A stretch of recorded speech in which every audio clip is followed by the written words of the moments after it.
15 months into his first term, President Trump's signature campaign promise, building a great wall on the southern border, was not happening. Congress gave him funding only to replace existing barriers.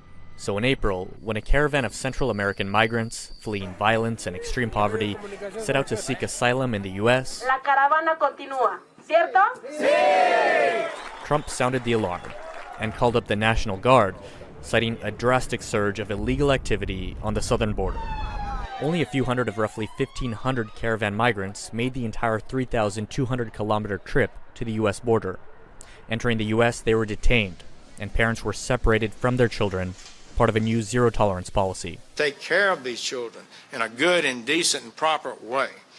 We currently spend more than $1 billion a year of taxpayers' dollars taking care of unaccompanied alien minors. But leaked audio obtained by ProPublica, revealing children's tormented cries inside a detention facility, sparked nationwide outrage. From New York, where a caravan of border-bound grandmothers gathered in protest, no hell is as bad as not knowing where your children are. To residents on the front lines, the border. Maybe it is wrong for them to have come over here legally, but that doesn't mean we have the right to commit these atrocities against these families and kids. The uproar forced the president to end family separation in June, but by then, some 2,600 children had been separated from their parents and proved hard to reunite. As fall's midterm elections neared, multiple new Central American migrant caravans formed. Trump called them an invasion. You think we're letting that caravan come into this country? You can forget it. His supporters agreed. We want closed borders. I don't believe in an open border. I have children myself, so, I have to look for their safety. The president deployed more than 5,000 active duty troops to join 2,000 National Guard reservists. This time, migrants faced a long wait at ports of entry, lining up to enter legally and request asylum after a new policy denied asylum to those who cross any other way.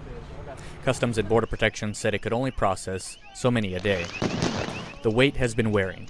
In Tijuana, a peaceful protest turned ugly in November, some through projectiles. Border Patrol responded with tear gas. An iconic photo captured a mother and her children attempting to flee. I thought my daughters and I were going to die there because of the gas. We ran and we fell into the ditch and struggled to get out. Some migrants have returned home or have stayed in Mexico rather than endure the long wait for asylum. I've heard from many people that have tried it and were denied. So for that reason I say, I better not, or I'm going to waste more time. Others remain camped out at the border. The troop deployment has been extended through January, while the U.S. government again discusses funding for the wall.